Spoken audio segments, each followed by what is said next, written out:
Praise the lord. ప్రభు పేరిట మీ అందరికీ శుభావందనాలు తెలియజేసుకుంటున్నాను. ఈ దినము దేవుని యొక్క వాగ్దానం చూసుకున్నట్లయితే కీర్తన గ్రంథము 26వ అధ్యాయము 7వ వచనం చూసుకుంటే, అచ్చట కృతజ్ఞతాస్తుతులు చెల్లింతును, నీ ఆశ్చర్య కార్యములు వివరింతును అని దేవుని యొక్క లేఖనం సెలవిస్తుంది.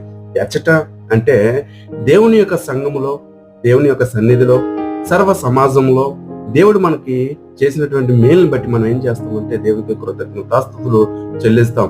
అయ్యో వీళ్ళున్నారు, వాళ్ళున్నారు, ఇక్కడ మనం దేవుని స్తుతిస్తే ఏమవుతుందో, ఏమైనా అనుకుంటారేమో అని చాలా మంది ఫీల్ అవుతూ ఉంటారు. కానీ దావీదు భక్తుడు అంటున్నాడు, నేను ఎక్కడ ఉంటే అక్కడ నేను నీకు కృతజ్ఞతాస్తుతులు చెల్లిస్తానని చెప్తున్నాడు.